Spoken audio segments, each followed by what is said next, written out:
Uganda nga tufuuse Uganda. Nembandikira muzeeyi ki? His Excellency Miss Uganda Management muri bamalaya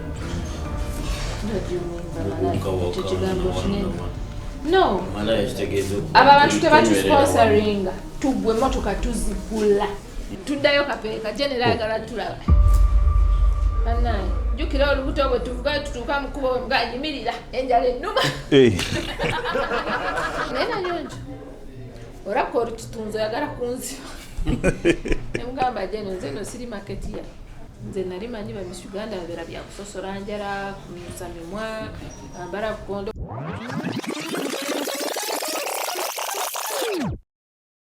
You are most welcome yet again to another version, another edition of the Investigator TV, our visual channel, side of the Mighty Investigator.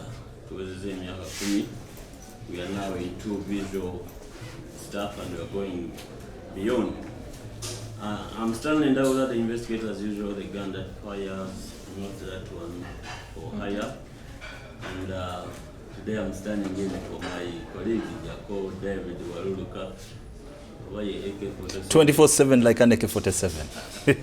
You are most welcome, Ndugu. Thank you. We are also blessed to have a visitor tonight.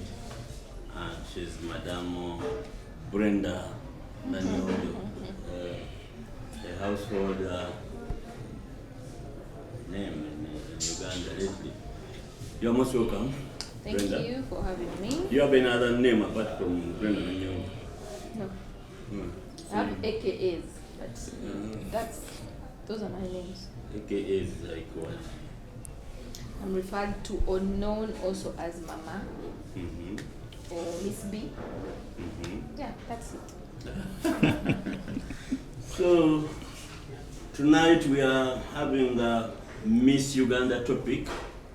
I remember a few days we wrote a story where we were the writer, the author called for government to grab a chance and participate in Miss Uganda arrangement. But again, many people, including some officials from different ministries, just raised the dust, saying we are actually off the topic because Miss Uganda is not does not belong to them. So, and we are like, okay, what about Miss Uganda? Tonight we want to discuss that topic entirely. That's why Jacob Mutade Kukatebe Kariaka Abamani. At Investigator we have cases to do with the murder case. They will ask for Stanley Dawla because, in my opinion, because I'm the in-house expert when it comes to that. Then when it comes to entertainment business and industry, we just have to look no further than our in-house expert. In the names, or by the names, Jacob David Waruruka. I want to know all about Miss Uganda from its inception to the current Miss Mama or Miss Uganda, Brenda Nanyonjo. The story of Miss Uganda actually did not start with Miss Uganda. There were other events or competitions that were aligned towards the beauty of the Ugandan woman. So before the inaugural 1967 Miss Uganda pageant, we had the likes of the Flamingo Girlfriend, whose winner at one time was a lady called Ruth Kabwago, who apparently at the moment stays in Mpererwe. Which year was that? About 65, something like that. 1960s. Yeah, the 60s. That was Ruth Kabwago. And therein, at about that time, is when the likes of Cecilia Ogwal, now an MP from Lira, also became Miss Uganda in quotes. However, Why in court? Because it was not yet Miss Uganda. And this time, during those days, it was all about representing a brand or running courtesy of a brand, not a country. The inaugural Miss Uganda, and I hope, Brenda, I'm right, was a pageant that was held in 1967. Yeah. And the winner was Rosemary Salmon. That is Sharon O's grandmother. Yeah, So you see, I think beauty runs in their family. Then 1968, there was a lady called Joy Lelai. 85, Leah Acheng. Then down to 1990. I think this was when the pomp and the feel of the real Miss Uganda was started, and people started appreciating it. In 1990, a lady by the names of Jessica Cheyune, she was very vocal and was affiliated later to UBC, so she was all over the place. So starting with 1990, Jessica Cheyune gave it. Moses Golora naye ajua hype. So Jessica Cheyune bwavaako netufuna Olga Nampima. Her reign was not that swaggerific.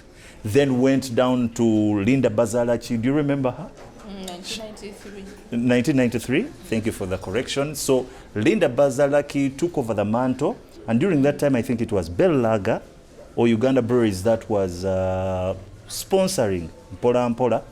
However, it's during that time where there came a mix of who actually was the owner of the franchise of Miss Uganda. Some said that since Linda was dating one of the financiers of the pageant at that time, who took over the mantle and eventually won the Miss Uganda. That is Linda Bazalachi, who now lives in the United States of America. So after Linda, that is 94, Grace Mungoma came in. I don't know where she is at the moment.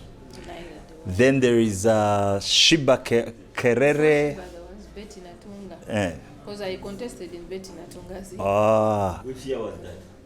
1995. That is 95. Then there was Shiba Kerere.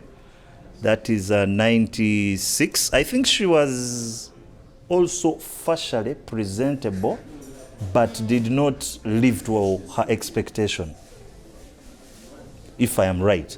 She currently also lives in the United States. I don't know what happens to most of our former beauty queens. They are living overseas. So after Shiba Kerere, Lilian Achom came in. Then the more vocal Victoria Nabunya also stepped in, 2001. Then Dr. Rehema Nakuya.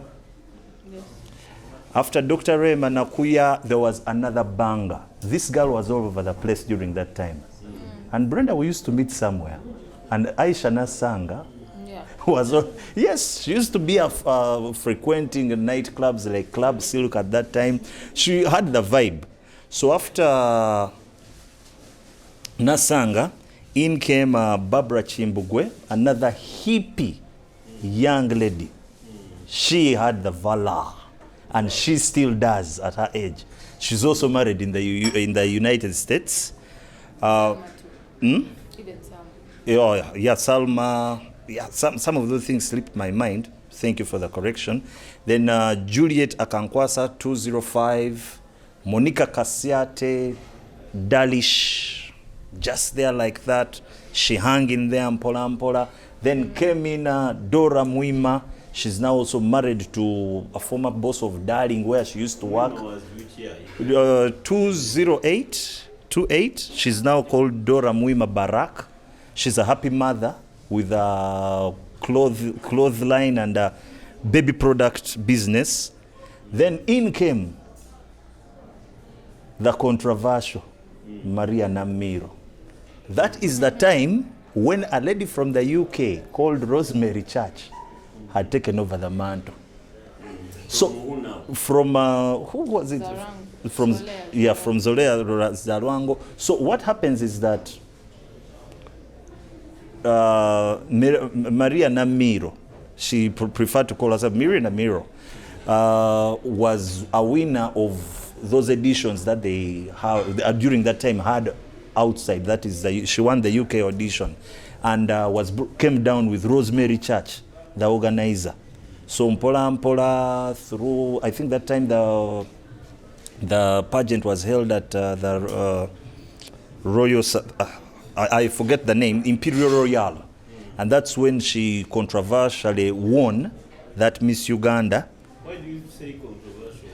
Most people thought that she was brought from the UK to come and actually, New Vision had an insider investigator. I forgot the name of the journalist. She came and contested and actually discovered that this thing had been cooked up.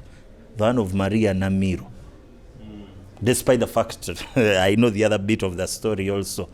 So after Maria Namiro, in came Heizem Nansubuga. When are you telling the story? I will tell the story at the appropriate time. You expected Brenda to be coming here, but No, Brenda will not be an authority to the side of Namiro's, so it's her personal life at the moment and what she's pursuing in the UK. Then came in Sylvia Namutevi, 2011. Then Brenda's friend, through their association, Fiona Bizu became. No, I started with Sylvia Namte. But through your association with Bizu, you seem to be attached more to Bizu than the others. I think I'm attached to all my queens, but Bizu more closer because she's the youngest Miss Uganda, at least that I've had. She became Miss Uganda when she was 18, going on 19. Wow. She was a total orphan, just like myself. So maybe there is that strong connection and bond, but I'm close to all my girls. Then 2013 came in Stella Nantumbwe. Then 2014, Leah Kalanguka. Yeah, am I right? Yeah. Leah Kalanguka, who also happened to be hobnobbing with the speaker then. Rebecca Kadaga. Not so much. But at least. Because she was the first Musoga in a long time, so she had a few visits and interactions with the speaker then. Kadaga. Thank you for the correction. Then Zahara Nakiyaga, that one. Brenda, who was she? What do you mean? Zahara. What do you mean, who was she? She was Miss Uganda. Yeah, she was very Nakiyaga quiet. Muhammad. She was rather quiet during her reign. Then in came Leah Kagasa, Queen Abenacho.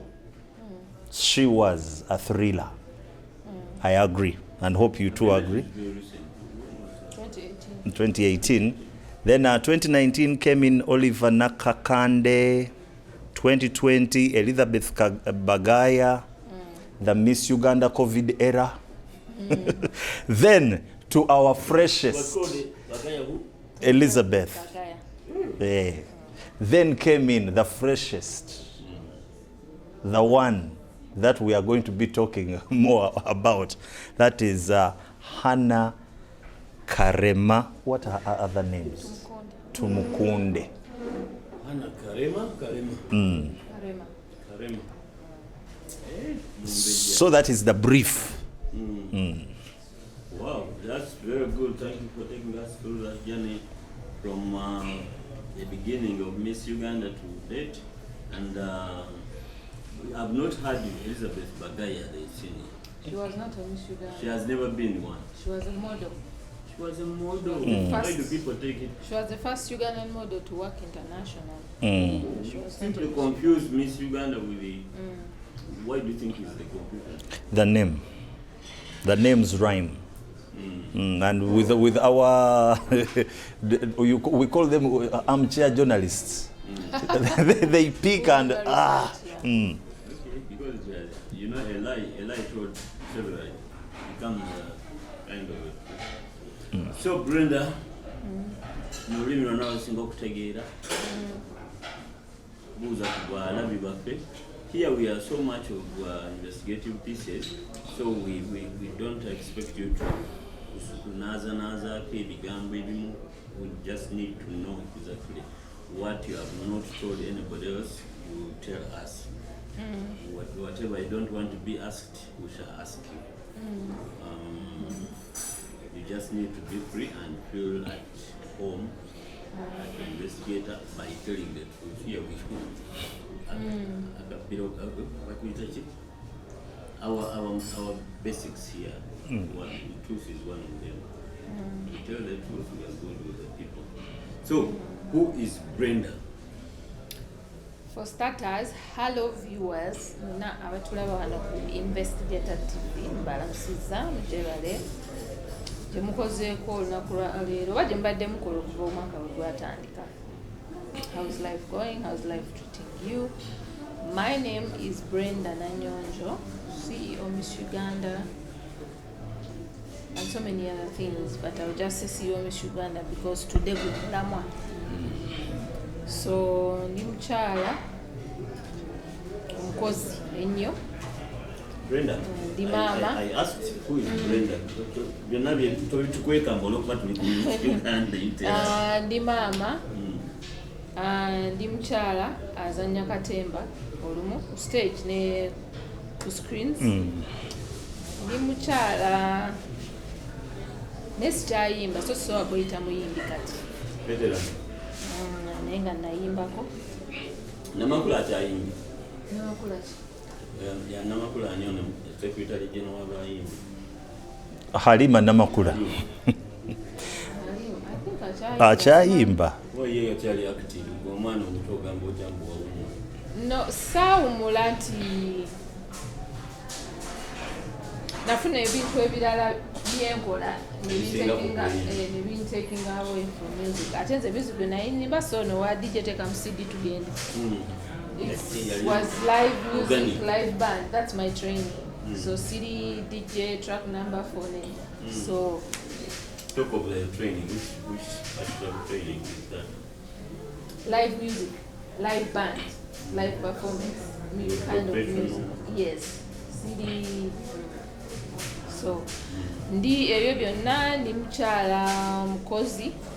I'm a very hard-working woman. I mentor so many young girls. So I would say I'm a teacher, I'm a mentor, I'm a mother, I'm a businesswoman. Bimuku Nanyonjo yani. Bikola Nanyonjo. Now Jaco was telling us about how many so and so you even try to mention names of the Miss Uganda, the but I've seen many people organizing Miss Uganda Pageant. Zita nti namwe mwina bisanja tino nti onakikwatemu bwakivaamu onakikwatemu balonzo ono. How do you come to be, because we used to know of Sylvia Award and you Gambia? So there's a Joyce Church. Then we see Nanyonjo. Actually, one year I could say that Uganda was controversial Bizu. I remember reading. Bazalaki. I remember reading that lady new video the undercover area uncovering So how do you go about and there is nothing like a kusikamuguanti Brenda yasinze gundi or take the travel into Miss Uganda taken this time around it is Brenda Nanyonjo.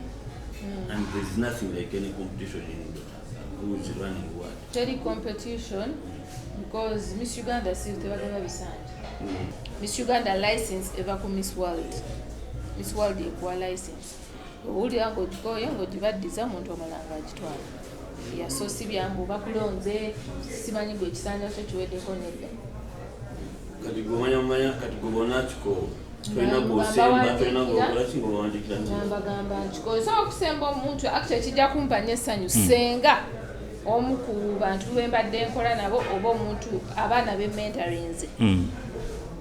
nga beba Just bebaze mu bigere bya. Just said you were a teacher. Can't you you don't groom something.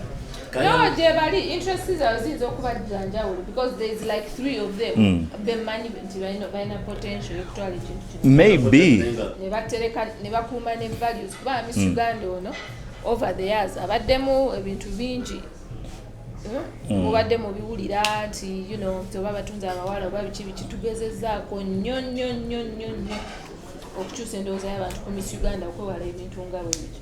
So omuntu yenna atwala Miss Uganda after me I pray nti ava mu kampu yange kaŋŋambe wenaakoye kubanga si byakulonda nti bakulonze ekisanja kyo kya myaka 5 otukowangukivaako kiringa nawe wotandikidde yayangu omuntu akugamba va kuba MD kubanga otukuttemu nnyo nedda. Kati kyembuuza what is the criteria of bw'obanga ozizaayo obuvunaanyizibwa bwo eri Miss World okuorganizinga Miss Uganda, what do they want? What do they consider? What are the requirements? Bansaba ebintu bingi kuba bwe nali wano nga bo muzakamala okunkubezeza ekyaddondo emberako wano omwezi nga gumu nga bwe nkyajjanjaba omwezi ogwo bwe gwayitawo neŋŋamba kangendewa ngende London mulemu so mba ndi eyo. Waliwo omuvubuka then atakyali muvubuka musajja twakolanga naye ewa Sylvia Owolo bali bamuyita Boni nagamba oli London oluddawo wano sinakulabako bannaye kujja kukulisa bomu biki nja kujja nkole ki nkukyalire so nga gyewako okundabako tuba tunyumya kwejjukanya nagamba nga nebiseera bya Miss Uganda biki nagamba naye omanyi I think Miss Uganda yetusobola yamugamba actually nayinako nafunako ekirowoozo ekyo mu 2005 I think nene siki mu 95 so ne mugamba nja kulaba so nenkivaako ne tukireka awo so wayitawo wiiki nga 2 I think nalimba nakusaba nengenda okweraka bana akateekawo nti omuntu ngenda okuwulira eddoboozi Miss Uganda saaloota nawulira eddoboozi loud clear temwalimu mbw ate siwulidde excuse me Miss Uganda neneebaka nenkivaako mba mbuzayo wiiki ng'emu okukomawo nenga nerwaki sinoonya office ya Miss Uganda Miss World nengenda ku Google nenoonya wali office yaabwe nenjifuna nga nzambala nga ninya train nga ngenda Piccadilly Square nga ntuukawo nasanga omusajja ali mu paintinga nga mubuuza noonya office ya Miss World nangamba baasengusa kogwe basengusa about a week ago ate gye bazze kanko essimu yawe obakubire nange simanyi nabakulira nga simanyi wali embackment nga walako n'okutwala I think train 2 nentwala gye nagiddeko nembako somewhere nenkyusa bwe nabakubira nembabuuza mbadde mbuuza kumanya ku license holder wa Miss Uganda waliyo license holder na license nandijaagadde yangamba wandika email mandikira email zenga Nanyonjo bwe nayogera nabo ngate nali ngendo bala following do 2 days after that nebangamba weleza email nebawereza email so webawereza email nga tutandika back and forth nebintu waliyo bikozeeko olina experience ya myaka emeka nendibabuulira do you have proof nefuna bu newspaper cuttings ebifaananyi ebimu nendibaweereza nebagamba olinayo ne ku video nazo nenzifuna nenzibaweza ngaasaba kimu ndowooza nga bakyakola kunoonyereza kwabwe probably nga baagala bawo omuntu nti you know I think ndowooza kuba waliwo abantu Sylvia yali yakakolera Miss Uganda ebbanga ddene yakola emyaka 4 bwe yatazalwango n'akola emyaka 2 n'akita start yakoze emyaka 2 n'akita so wayitawo ng'omwezi 12 but Hannah Butwa Brown nze ye queen of owekumi. Wow. So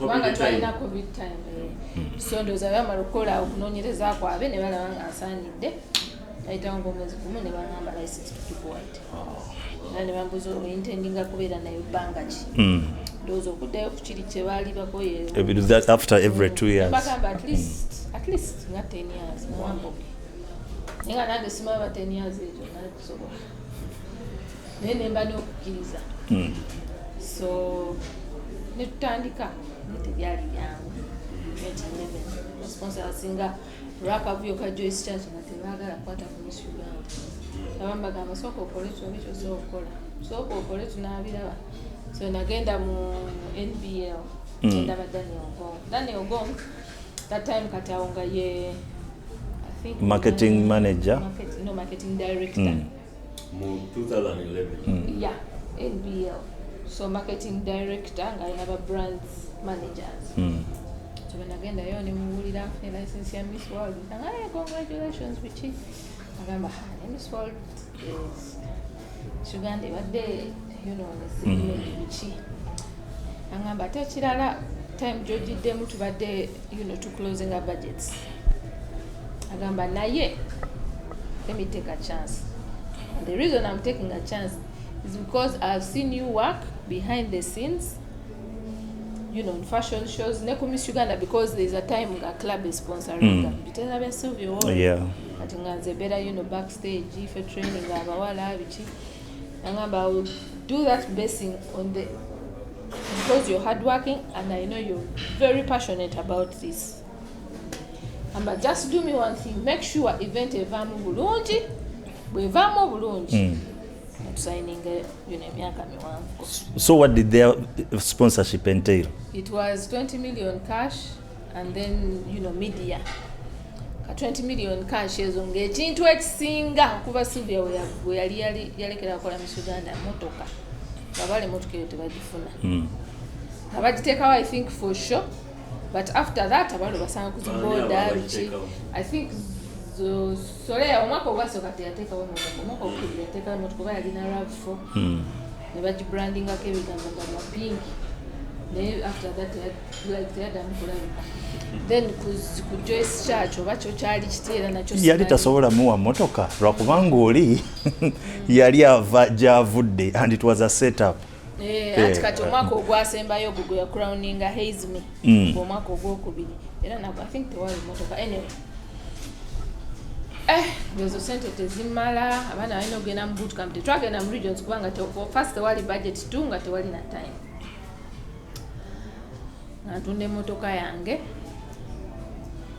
anyongerako milioni 2 nzoyina mu cash naze zino kola bootcamp zikole ebyo byonna ebintu ogwo mwezi mulamba kwambaza walo budget obasi buli kimu natunda emotoka yange anyongerako mu topping up million 3 angula price ka amanya kateta price ka nchimazi then waliwo omwami bamuyita Mohan Rao nanyini wa Gromo Seeds kati yalinga bayina music group bali bagita Chili Girls ati ngamba yambako okuba styling abawala enviri makeup okutegeka bye banayambala mu videos ati omwami yandaba ndi very passionate and hard working kuba ne bomu bwe yankuba bwe nagenda for counseling bakubira oyo mwami naye ngamba noonya Brenda omugambe nti no waliwo omuntu amusasulidde counseling naye tosooka mugamba nti yeffe so nengenda waliwo omuwala gwakola naye nakubira brother and Kevin amugamba there are people who have offered to pay for Brenda counseling as the healing process of that bombs ngenda office yayo yaliyo kansanga kati lumu mbandi eyo nangamba there is a family that wants to help you wangambako mu session eri ntoyagala genda London omugamba nanga there is a family that wants to help you omugamba which family nangamba sijja kugamba kati what do you need how much money do you need family sijja banyagala kosi nemugamba beba nanga smile but they just said you're a good girl you're very hard working and they would like to support you omanyanga abakyala mwangu wamanga okuloza waliwo ekyanneegombe namugamba family nangamba obamanyi n'omuwala mukwano gwo namba okay nangamba gwe bona obeera ready ojja kuŋŋamba kati nga ntya so bwe naddayo ku gundi endala naŋŋamba so babuuza wetaaga ssente meka then otambula just like ngalemeddeko kati neteekamu loan ku mulimu nali nkola ne African Woman ya Sylvia Ward neteekamu nensaba loan then nembagamba nti kale mbapeyo nga $3 million nagamba yushu ezo zikumala nemugamba ezo zijja kumala so ninge kati bwe nakomawo ne bategeera nti no nfunye Miss Uganda nebasanyuka nnyo ne bagamba I think ne basanyuka nnyo ne bagamba I think you're the right person to do this, you're very passionate, we've seen how you groom kuba nayambangako okugruminga abawala abalingamu eyo group so omwami ngambuza what can I do for you ngali awo ne muwala we nangamba afunyeyo sponsorship from breweries naite mala nogenda mu boot camp kwaliwo okusasulira production biki ebintu bingi nebambuza wetaaga sente meka omwana ngamba ayogera naye wali already olina budget ngo kati nina just that 20 million abaregs bampadde brands ya sponsor of course nga nina that year I think nali netaga million obanga 7 then bogatako genda ku Miss World ndowooza naye netaga million ga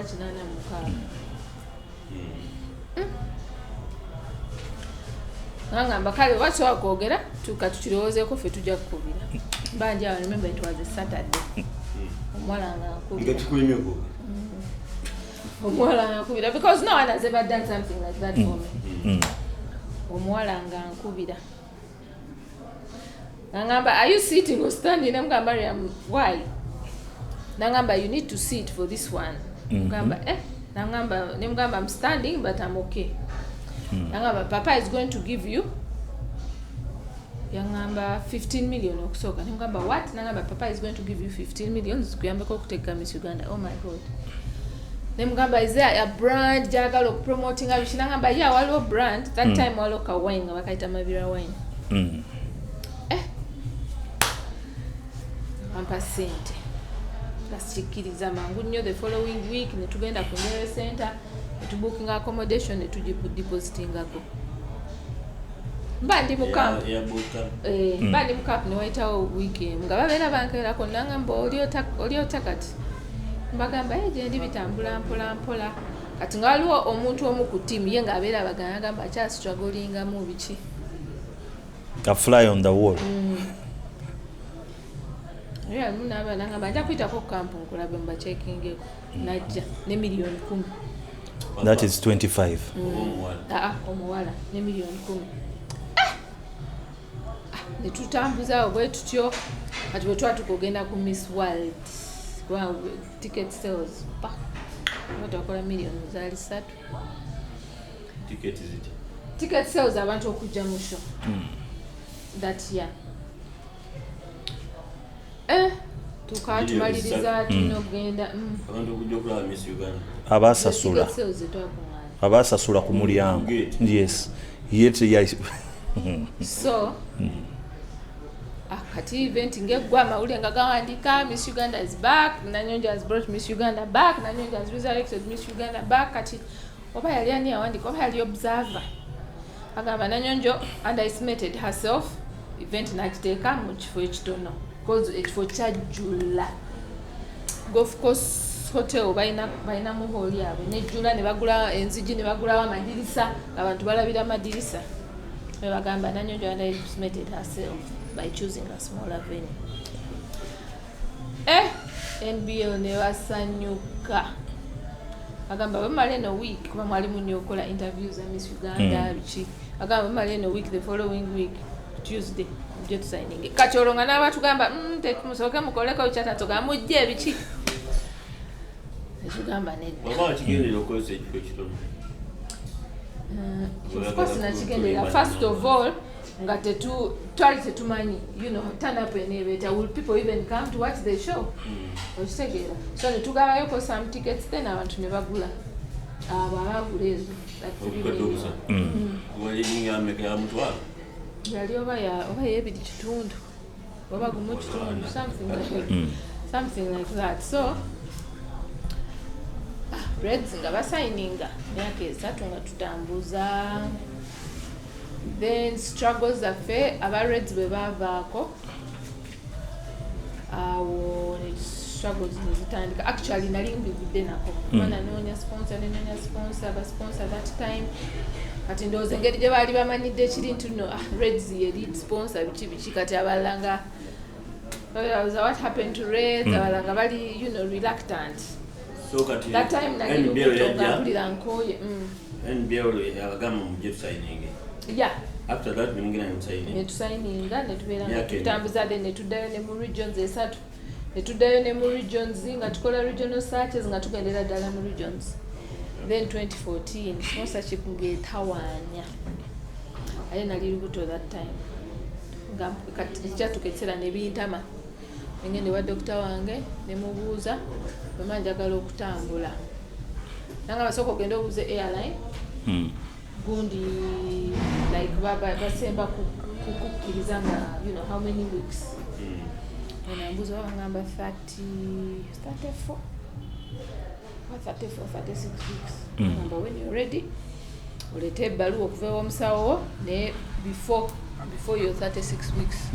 Ulete ebbaluwa okuva ew'omusawo then afuyoke tukole ekitusaze ticket. Maji awo week before. Now week after nga maze okulaba omusawo wange waliwo omwami bamuyita Padde Masembe nga nkubira. Twali tu interactinzeeko ku bintu bya Miss Uganda ebimu here and there naddala mu kukola community work. Ngamba positive mwagala kutambulira ku kirisia ne mugamba agawo ku encouraging abawala okukozesa agriculture as a business because you don't necessarily have to go to the farm.